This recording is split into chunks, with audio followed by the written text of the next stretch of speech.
Okay, good afternoon, everyone. Usual format. We'll split in two. Start with the broadcast, and we'll begin with Aidan McGee, Sky Sports News. You said after Sheffield United that you learned a lot about your players in that performance. How much of a cause for concern is it to you at this late stage of the season, given that you have so much still to play for in the remaining games? My only concern is the games ahead. So what you always learn as a manager through maybe every day in training and games.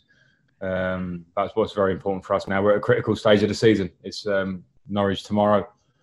And then in terms of the league, Liverpool and Wolves, we know what's in front of us. We know we have the capabilities in the squad and in the team because we've shown this season different points, lots of different points. The reason that's got us into third position, and now we need to try and finish the job. Thanks. Thank you. Okay, next up we'll go to Ian Abrahams, TalkSport. Hi Frank, you okay? Hi Moose. You were brutally honest on Saturday after the defeat. Did you feel like you needed to be that honest with your players and tell them exactly what you said to the media afterwards? I try to be honest. Whether the message is always exactly the same to players and media is not maybe always the case. And I think that's just part of the work in progress. But I was pretty honest. I think the game was honest. I think it spoke for itself. I think I would have been lying to the players and to the outside world if I'd have claimed that we deserved something out of the game. If I'd have claimed that we looked as strong or as physical or had as much desire on the day. And those non-negotiables are not acceptable. I didn't hang on that with the players. I dwell on it. I thought the main feeling for me of it was the positive nature of how we come out of it. And I felt that very quickly after the game because of where we're at. A lot of people didn't expect us to be here. I'm not going to hang on one game against a very good team, which we didn't perform anywhere near how we should. I'll concentrate on can we perform for Norwich in the games ahead. My other question is sort of two parts. One, because Norwich are now relegated, do you see them as a wounded animal? And two, the home record, unlike earlier in the season, actually recently, before lockdown and since, has been good. You've beaten some big sides, Liverpool in the Cup and in the league, Spurs, and obviously the game I was at recently, Man City.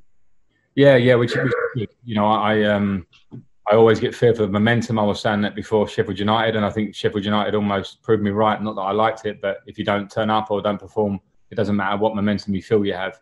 So there was a good example for us in one way. But having good home form recently is good for confidence. And we have to carry on with that and carry on from the Watford game in particular and the games you mentioned. And with Norwich, we absolutely have to treat them with utmost respect. Wounded animal, whatever you want to call it. They have quality players. They play very well. A lot of games I've seen this season, they can probably feel themselves unfortunate not to have got results. But, you know, that's the nature of the Premier League. But we'll certainly be expecting a very tough game. John Southall, 5 Live. Okay, Dave.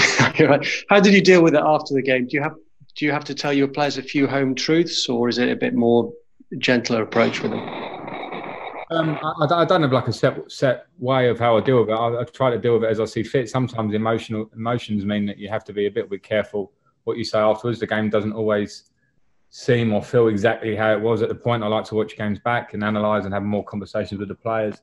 As I say, the stand-up fact for us, which it hasn't been the case hardly at all. Maybe some moments in games where I felt we'd been off it or slow or not competing enough. And at the weekend, we didn't compete enough. So it was quite an easy, clear message. I think the players felt that. I could see that in their demeanour. So hence why I quickly want us to move on. I moved on. The players move on. We're in a positive feeling within the camp, and the game comes tomorrow. Yeah. Did it surprise you at all? Did you think your side was capable of that kind of performance? I mean, I'm never surprised. And when you say capable of that, Sheffield United have taken a lot of big teams all the way this year. And even if they've got, they've lost narrowly, I've seen them against the biggest two teams in the country. They've given them great games. They went and beat Spurs recently. So I don't want to dwell on the game at all. It can happen in football. It can happen to any team in football. The best team in the country have also had one or two of those recently, and they're the best. So it's something we don't like and something that you deal with as it goes. But in the process that we're in and in the situation we're in, and we know we're striving to be better and we've changed a lot this year, there may be moments like that, and it's important that we bounce back from it. Nick Purell, PA. Hi Frank, can I just check on team news? Will N'Golo Kanté be fit? And the other thing was, I know obviously you parked what's happening next season, but obviously some of the players know that their situations are up in the air. Would you want your players playing as though their futures are on the line, or does that generate too much pressure? Kanté's not fit, so that's the end of that one. Andreas Christensen had to come off at half-time with an injury, but he's back into the squad for this game. And then the rest, I think we're as we were. In terms of fighting for their careers, no. I want them just to fight to be a Chelsea player and win the game that's in hand. Tomorrow, that's Norwich. Then it'll be Manchester United at the weekend. So we don't jump ahead, and nobody should. The next game is the only one that matters at the minute. Jerry Cox.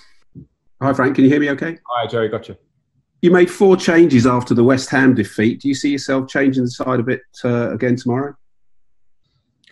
Possibly. I don't want to give my starting lineup away, but what I have got is a group where there are people competing to try and get into the team, and there has to be a level of where if we make mistakes or if we're not reaching the levels we want, where the people that are working hard in training can come in and offer something better, or the same or better. And I also have to think about the freshness of the squad. So I'm considering that through restart. And as much as we would like a settled team at times this year, I would love to pick, certain partnerships, certain units of the team and keep going. But this, for reasons of where we're at, as I said, this season, that hasn't always been easy, and we're striving for that. And sometimes that's a bit of a process, and we're in that process. But we'll see for tomorrow.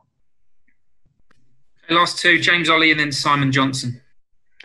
Frank, just firstly, just on N'Golo, has he got a chance for the Cup semi-final, or how bad is that injury looking? Yeah, he has a chance for the semi-final. Okay, last question, Simon Johnson. Hi, Frank. I appreciate you don't want to think about next season, but Champions League football and Europa League football, there's a big difference financially. Could it have an impact in the kind of players you'd be able to attract to the club if you miss out on Champions League football?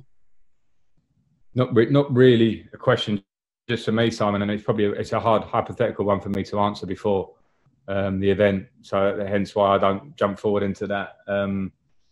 We've brought a couple of players into the club already, which I think shows a real positivity about where we want to go. We know that having not been able to do the club actually not been able to do business in the last 2 windows has meant that we haven't been able to we haven't been able to move players out, and I think that's an important thing as much as bringing in sometimes over the course of time to keep freshening up the squad and keeping the competitive nature of it.